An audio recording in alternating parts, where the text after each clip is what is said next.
So this week's episode of Girls Last Tour is actually a really interesting episode, and I'm glad that it was mainly 2 points in the episode, as last week I mentioned how I like the more focused episodes where it just has 1 or 2 major points to it. It's not doing like 4 or 5 mini little things like them going fishing or things like that. So I did appreciate the episode that it was more condensed into just 2 sections, the first being photography and the second being kind of discussing the afterlife and the gods and things like that. With the first half being very much just them kind of interacting with technology they've never really understood, with the second half being quite deep when you look at it, even though at a surface level it might just seem like very cute and fun interactions. What I really liked about the whole photography thing is with Chi and Yu and how essentially they have like, I think they can take like 50,000 pictures or something, like it has an insane memory count, which is pretty impressive to be honest, but they're kind of just taking pictures, learning how to work it as they were never taught how to use this camera. And also, it was just a very slice of life adventure for them, but it was very funny as well, especially when they're trying to take pictures and essentially they crash into one of these statues and just the whole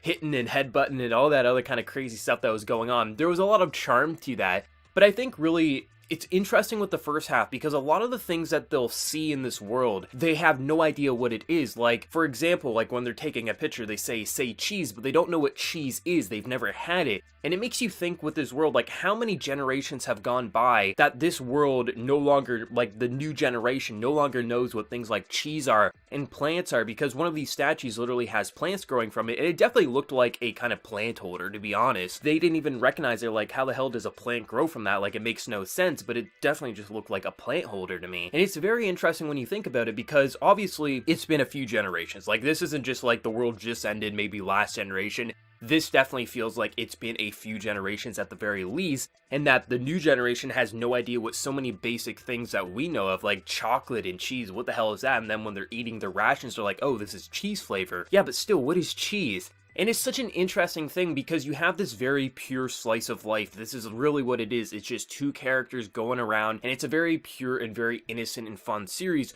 But it does have that sprinkle of just really kind of building on its world and its history very subtly. It's more of a show not tell kind of a show, where you really get to see a lot in the background and the details of this world, and very rarely you'll have characters kind of like just blatantly say what's going on, but for the most part, you get most of the information just from the background and your own thinking of how everything is working the way it is. But when you focus on the second half of the episode, this is where it gets a little deep, because the entire concept is them trying to figure out like what the afterlife is, because they're in this sort of temple, and they're assuming that this is a place that they worship the gods and how this was a few hundred years back, and one of them gets lost, and I forget their names, like, well, I know their names, I just forget which one belongs there, but one of them essentially is lost in the dark there. If I didn't have my friend, I wouldn't know what I would do with myself. And then ultimately they get back together, and there's this conversation about like what the afterlife is. Like, is the afterlife just this very dark and lonely place where you're by yourself and there's no one else around you? And what if the reason they made these gods is just so they had something bright that they could worship and not be afraid of death, which is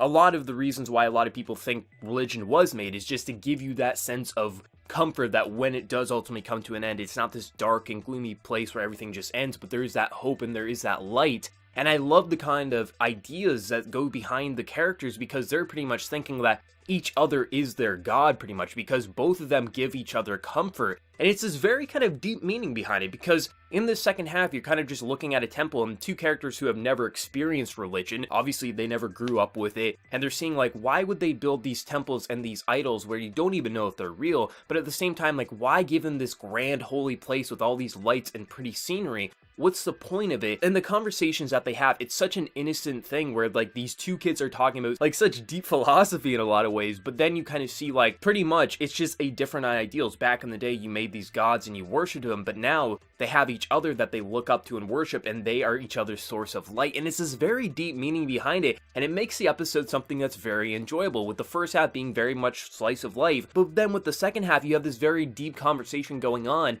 And how much, even though with all the headbutting and hitting and screaming that they might have going on with each other, the 2 of them share something that's very personal, and they need is each of them are each other's source of light and their source of comfort. And if they didn't have one another, it's very hard to see if they would even have a point in their life anymore, because the world is over. If you don't have at least someone to share that company with, what's the point of going on another day? and I loved how the episode was directed. I thought it was just very beautiful. For being a very dark episode in the second half, I still thought it had a very interesting use of just lighting and things like that, especially when the kind of temple lighted up, and it was just very kind of like in your face, and you saw all the little like fake plants and the fake fish. I really like Girls Last Tour. Like, it's hard to kind of like sum up to someone who's never seen this, like, why you'd want to watch a show where two girls are exploring an apocalyptic world, but there's no real story, there's no real purpose to it.